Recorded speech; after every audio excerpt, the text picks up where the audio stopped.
Praise the Lord pastor, मैं सोलापुर से बात कर रहा हूँ, संदेश। जी बोलिए। सो मेरा एक सवाल था। जी। जैसे कि यीशु मसीह ने बोला है कि अनुग्रह का समय है, सो हम पाप ना करें ना। जी। तो एज मैं सिंगल हूँ, तो कभी कभी मैं पाप में गिरता हूँ। आप क्या हैं?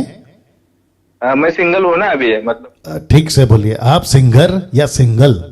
Single single single. हाँ, तो सिंगल को ठीक से बोलिए। हाँ हाँ, तो बार बार मैं पाप में गिरता हूँ ना, तो कभी जी। कभी लगता है कि यीशु मसीह कितने बार मुझे अनुग्रह देगा ना। जी।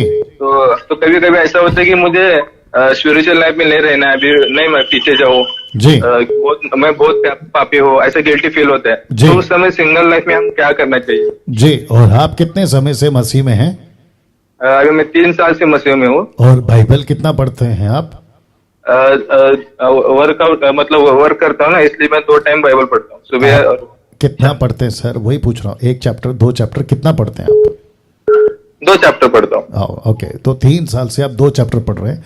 तो सबसे पहली चीज भाई साहब, आपका नाम फिर से बताइए। हम सोलापुर। नहीं नहीं नहीं, सिर्फ नाम बोलिए। संदेश। संदेश। लाइन पे बने रहे। ये जो भाई हैं संदेश, इनका नाम है। और जितने भी 900 के आसपास अभी लाइव आप लोग जुड़ चुके हैं, आप सभी को कहना चाहता हूं कि शोलापुर से संदेश का ये प्रश्न है, हालांकि आत्मिक प्रश्न है। बाइबल से इन्होंने कनेक्ट किया है कि अनुग्रह का युग है और पाप होता है, इसलिए मैं जवाब दे रहा हूँ। अदरवाइज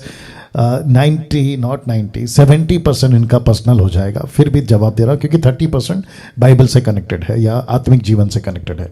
और मैं समझता हूँ कि ये ऐसा प्रश्न है जो काफ़ी लोगों को मदद होगी कि ऐसे क्षेत्र में हम क्या करें। और इन्होंने मेंशन किया सिंगल, मतलब बैचलर हैं ये, इनकी शादी नहीं हुई है, ठीक है ना। तो संदेश साहब आप भी सुनिएगा, और जितने हज़ार के आसपास अभी लाइव है आप भी सुनिएगा।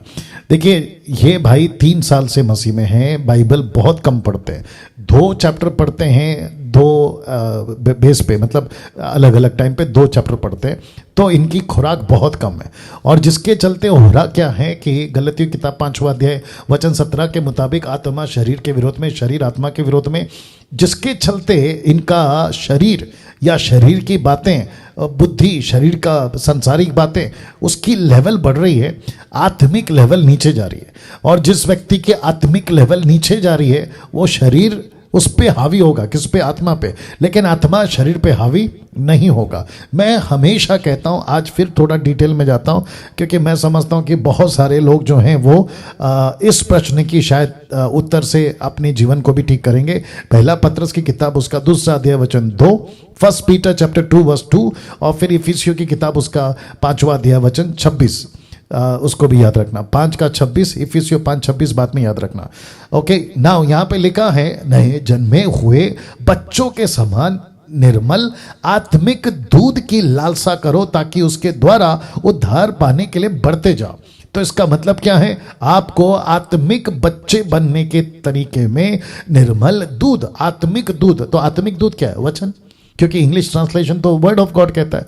तो एक व्यक्ति को जब वो प्रभु में आ गया है ना, तो उसको सिर्फ और सिर्फ प्रभु में बढ़ना है, संसार में नहीं, संसार की बातों में नहीं। अभी ये भाई साहब कहते हैं कि मैं कुछ काम करता हूं, पता नहीं, मैंने खैर नहीं पूछा है, जाना भी नहीं है मुझे। आप कोई भी काम करते हो किसी भी फील्ड में, ठीक है ना, बस शर्त वो काम ठीक होना चाहिए।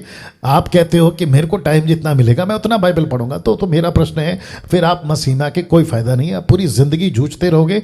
उससे बेटर है कि संसारिक होकर संसार में खूब मजे करो और फिर उसके बाद में मर के नरक चले जाओ। ये सीधी बात है, और ये यीशु का स्टेटमेंट है। यीशु क्या कहते हैं? या तो ठंडा या तो गर्म, बीच में नहीं रहना है, गुनगुने ना। इसी को ध्यान में रखते हुए और एक वचन दे रहा हूं, इफिसियों 5 का 26 लिखा है कि उसको वचन के द्वारा जल के स्नान से शुद्ध करके पवित्र बनाए। तो बढ़ना किस में है? वचन में। खुद को पवित्र किस में रखना है? वचन में। तो आप जितनी आत्मा की खुराक एक ही है।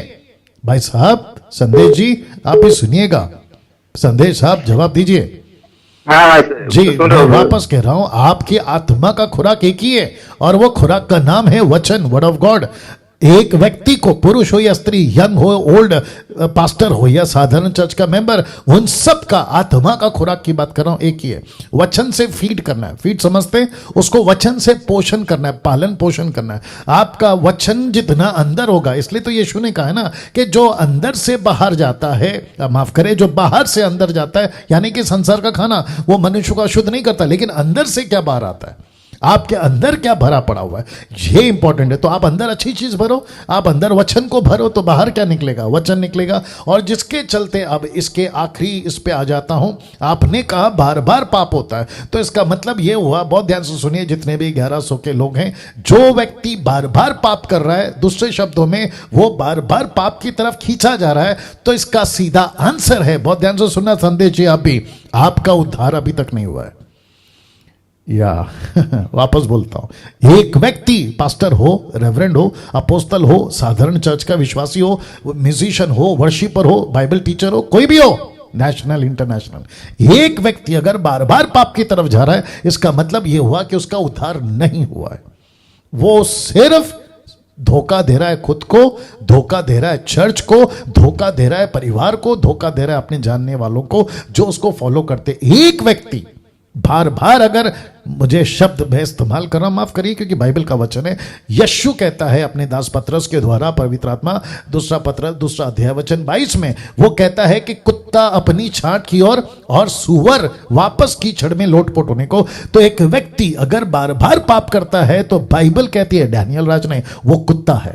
बार बार पाप करता है, बार बार पतन करता है, वो सूअर है। इसका मतलब क्या है, उसको कीचड़ पसंद है, उसको गंदगी पसंद है। लेकिन एक व्यक्ति, गलती होती है लेकिन वो मेमने की तरह कीचड़ से बाहर निकलता है, लेकिन बार बार नहीं। और इसीलिए कहते हैं कि अपनी आत्मिक उन्नति करो। अब आया बात समझ में संदेश? यस ब्रदर, समझ में आया। या तो अगर आप बार बार पाप कर रहे हो और आप उससे बाहर नहीं निकल पा रहे हो, आपके लिए मेरा एक ही सलाह है, आप संसारिक बन जाओ, पूरा संसार में मजा करो, मर के नरक चले जाओ, या तो पूरी तरह से प्रभु में आओ और अच्छा जीवन जियो। राइट ब्रदर, प्रभु में आऊंगा। या God bless you brother, God bless you. Okay, आशा करता हूँ कि आप लोग भी समझ गए होंगे। तो जितने यूथ हैं कॉलेज के, या कहते हैं वर्शिपर्स, या जो भी आप मसीह यूथ हैं भारत से, अदर कंट्री से, आपको इस फील्ड में, कौन से, पाप के फील्ड में, पाप के क्षेत्र में आपको मजबूत रहना है। और रोमियो 6:1 कहता है, अगर अनुग्रह है तो इसका मतलब ये थोड़ी है कि मैं पाप करता बैठूं, या बहुत सारी टीचिंग है उसके ऊपर, बस इतना काफ़ी है मैं समझता हूँ।